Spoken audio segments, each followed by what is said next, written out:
حضرت عائشہ صدیقہ رضی اللہ تعالیٰ عنہ فرماتی ہیں ایک عورت تھی اور اسے نبی پاک صلی اللہ تعالیٰ علیہ وسلم نے وہ کلمہ پڑھ کے مسلمان ہوئی، مدینہ طیبہ آ گئی تو حضور نے مسجد نبوی شریف میں اس کے لیے مکان، ایک سادہ سا کمرہ ساتھ مسجد کے بنوا دیا، وہیں رہنے لگی۔ اکثر وہ سیدہ طیبہ کے پاس آتی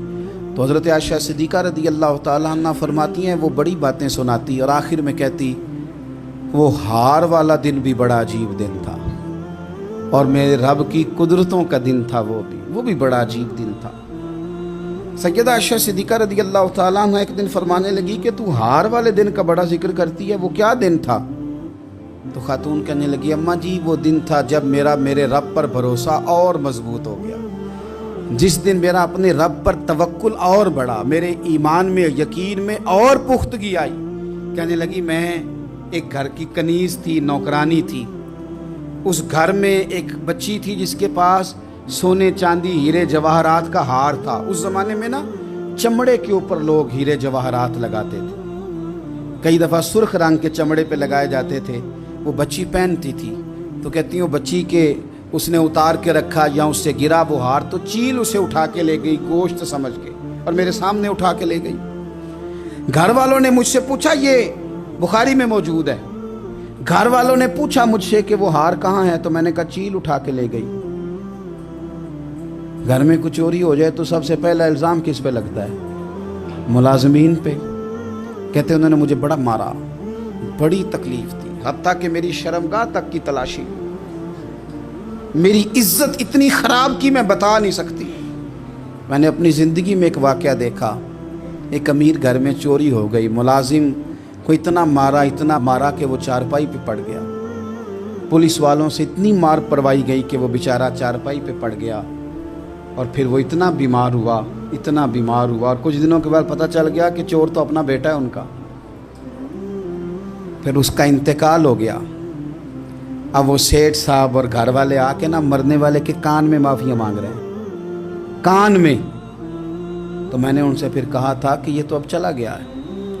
تمہارا زور چلتا تھا نا تو تم نے قانون خریدا اور تم نے اسے جتنا ہو سکا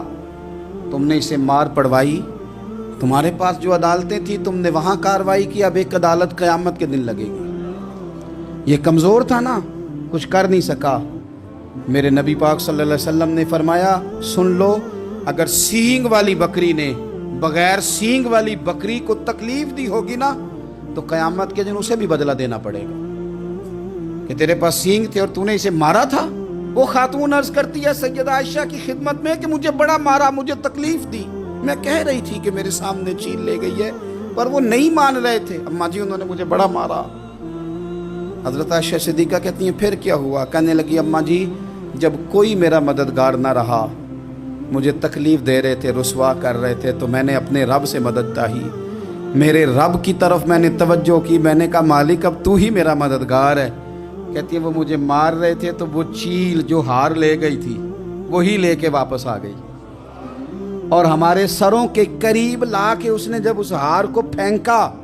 وہ مجھے چھوڑ کے سائیڈ پہ ہوئے، وہ میری بے گناہی جان گئے، لیکن آپ کو بتاؤں اس دن سے میرا اپنے رب پر یقین اور بڑھ گیا۔ مجھے سمجھ آ گئی کہ جب انسان پورا ٹوٹ جاتا ہے اور جب کوئی چاروں جانب اس کا مددگار نہیں ہوتا تو رب تو ہوتا ہے نا، اللہ تو اس کا مددگار ہوتا ہے نا، وہ تو پھر اپنے اس بندے کی مدد کرتا ہے نا، پھر وہ تو توانائی دیتا ہے نا، وہ تنہا نہیں چھوڑتا، وہ تو آنسوؤں والوں کے آنسوؤں پہ بڑا کرم فرماتا ہے، وہ تو قسم پرسی میں آ جاتا ہے، اس کی رحمت بڑھ کے استقبال کر لیتی ہے۔